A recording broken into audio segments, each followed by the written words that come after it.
وزیر خزانہ محمد اورنگزیب کا کہنا ہے کہ IMF نے سرکاری ملازمین کے اثاثے سامنے لینے کے لیے کہا تھا۔ یہ اضافی شرط نہیں بلکہ عملی اقدام ہے۔ لاہور میں تقریب سے خطاب میں کہا اگلے سال کا بجٹ FBR نہیں پالیسی ساز بنائے گا۔ پاسکو کو بند کر رہے ہیں۔ یہ ادارہ کرپشن کا گڑھ تھا۔ نوکریاں پیدا کرنا سرکار کا کام نہیں۔ قومی ایئر لائن کی نیلامی 23 دسمبر کو ہوگی۔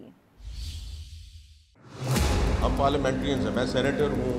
31 دسمبر کو ہمارے جتنے اثاثے ہیں وہ ویب سائٹ پہ آ جاتے ہیں۔ تو اگر جو پارلیمنٹرینز کے اثاثے جو ہیں وہ آتے ہیں، why not civil service especially are high civil bureaucracy.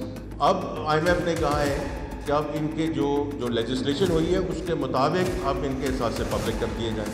تو دیٹس آپریشنل افیکٹونیس۔ اب اس کو کہہ دیا گیا جی ایڈیشنل کنڈیشنلٹی لگا گئی۔ یہ ایڈیشنل کنڈیشنلٹی نہیں ہے۔ اگلے سال کا جو بجٹ ہے وہ پالیسی، یہ ٹیکس پالیسی آفس بنائے گا، ناٹ دا FBR۔ پاسکو کو ہم بند کر رہے ہیں بیکاز یہ کرپشن کا ادارہ تھا اور کرپشن کا یہ گڑھ تھا۔ PIA کی اب بڈ انشاءاللہ کھلے گی 23 دسمبر کو۔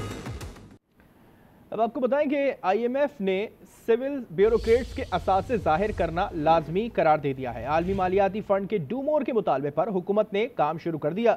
حکومت نے آئندہ سال دسمبر تک اعلیٰ وفاقی سول سرونٹس کے اثاثے سرکاری ویب سائٹ پر شائع کرنے کی ٹھان لی ہے۔ یاسر نظر کی رپورٹ دیکھیں گے۔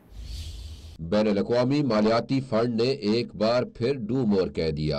ایکسٹینڈیڈ فنڈ فیسلٹی پروگرام کے تحت پاکستان پر نئی شرائط عائد کر دی گئی۔ سول بیوروکریٹس کے اثاثے ظاہر کرنا لازمی قرار دیا گیا۔ IMF نے بیرون ملک سے رقوم کی ترغیب کے لیے فراد سے متعلق جامع رپورٹ بھی طلب کر لی۔ ذرائع کا کہنا ہے کہ حکومت نے اقدامات شروع کر دیے جس کے تحت آئندہ سال دسمبر تک اعلیٰ وفاقی سول سرونٹس کے اثاثے سرکاری ویب سائٹ پر شائع کر دیے جائیں گے، جس کے بعد اعلیٰ صوبائی سول سرونٹس کو اس مرحلے میں شامل کیا جائے گا۔ چینی اور گندم کے شعبوں کی ڈی ریگولیشن اور منی لانڈرنگ، دہشت گردی کی مالی معاونت کے خطرات کی رپورٹ شائع کرنا بھی شرائط میں شامل ہے۔ IMF رپورٹ میں کہا گیا ہے کہ قوانین کی مؤثر عملداری سے مالیاتی نظام کے استحکام کو تقویت ملے گی۔ پاکستانی حکام نے منی لانڈرنگ اور دہشت گردی کی مالی معاونت کی رپورٹ مارچ 2026 تک شائع کرنے کی ذمہ داری قبول کی ہے۔ ریئل اسٹیٹ ایجنٹس، زیورات اور قیمتی پتھروں اور دھاتوں کے تاجروں کی نگرانی کو بھی مؤثر بنایا جائے گا۔